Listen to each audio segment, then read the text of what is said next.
Hello, everyone. My name is Ian Channell, and I am privileged enough to be the manager of Epping Forest District Museum. So at Epping Forest District Museum, we tell the story of the people and events that shaped the local area. And one of the most important stories, as you can see on the slide, relates to the last Anglo-Saxon king of England, King Harold II. So in this very short presentation, I'm just going to be discussing the museum's King Harold II display, which opened in autumn 2024, and it was kindly funded by the SMA, along with local groups, the King Harold Day Society and the Waltham Abbey Historical Society. So just a quick potted history of Epping Forest District Museum. So we're a CIO, we're based in Waltham Abbey in the far west of Essex, and we are the museum of the entirety of the Epping Forest District. So that includes the main market towns of Waltham Abbey, Epping, Loughton, Chipping Ongar and Buckhurst Hill. We border Hertfordshire to the west as well as Greater London, and we're easily accessible on the Cambridge to London train line. So the museum itself is a CIO. It's managed by a board of trustees, and the board took over management from the district council in April last year. So the museum service has a long history. We started in 1974 with the establishment of Epping Forest District Council in the Local Government Act of 1972. And the initial collection was formulated from material from the Chigwell Urban District Council as well as the local library service. And in 1981, the museum was fortunate enough to move into its current home that you can actually, you can have the two photographs on the slide there. And that's a Tudor building at 39 Sun Street in Waltham Abbey.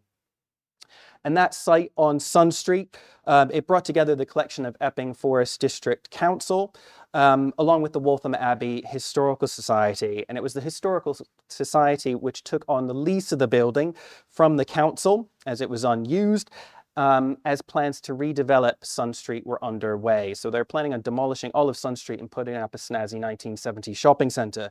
So fortunately that didn't happen, and the museum building takes pride of place on the eastern end of Sun Street.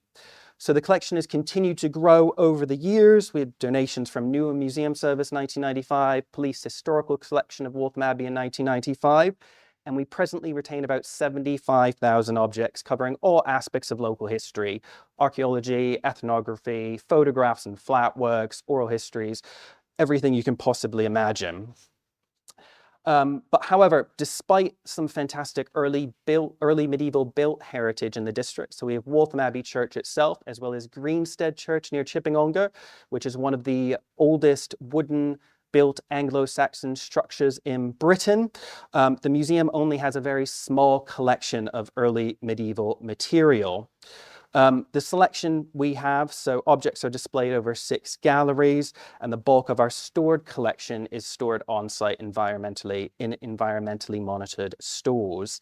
We run one temporary exhibition a year, accompanied by a vibrant program of formal and informal learning, as well as community engagement events.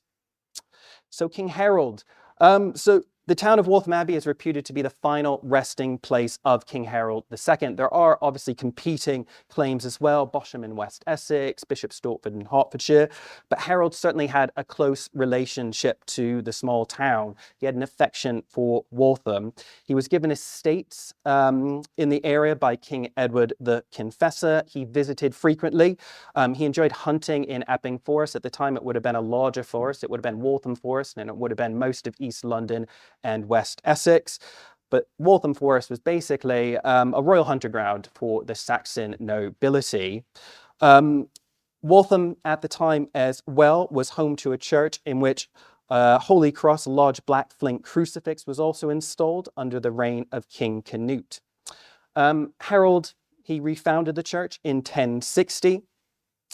And after his death at the Battle of Hastings, where the most famous account is obviously he was shot in the eye, in the 12th century Waltham Chronicle, it says that his body was identified by Edith the Fair, Edith Swanneck, who recognized marks on his body, and it was brought back to Waltham Abbey, the place he had an affection for, and buried.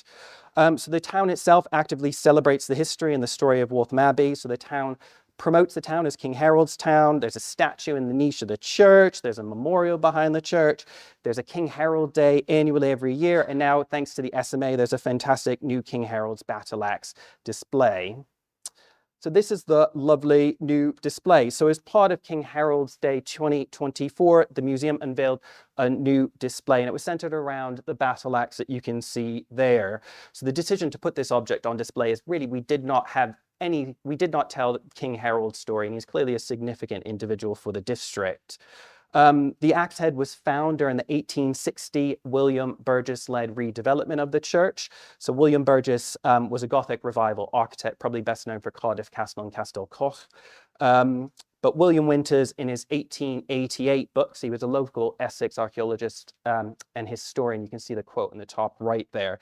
But he says, quote, "The implement was at once determined by some as being King Harold's battle axe, with which he did such execution at the Battle of Stamford Bridge and on the field of Senlac, which he forfeited his life." It was also shown as Harold's battle axe in photographs of the time. So you can see a photograph there, and the caption reads, "It's Harold's battle axe." That's a photograph in a Freemasons photo album.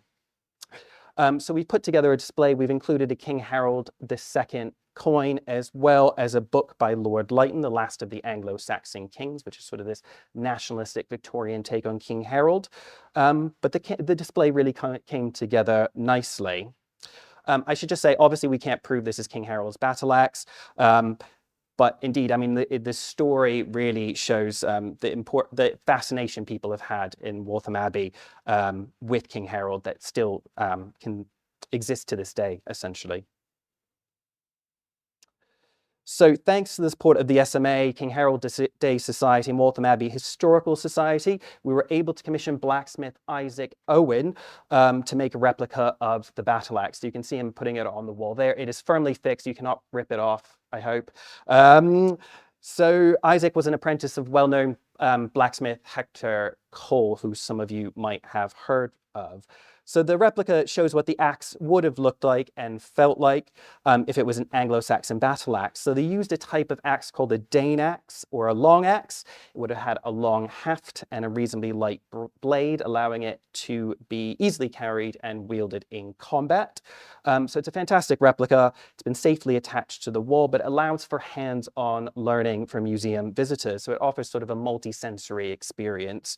Obviously enhances memory retention and understanding, and it allows visitors to feel the light weight of the axe and really makes history tangible. And I think that's especially important for the local Waltham Abbey community.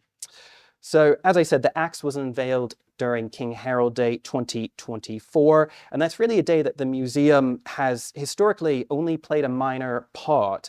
So the axe display and the replica have really acted as a catalyst for the museum to play a bigger role in this important annual celebration. So I've included, I love a graph, but I've included a graph showing the total visitors on King Harold Day from 2022 to 2025, and you can see a 104 increase in 2024 compared to 2023, which is great.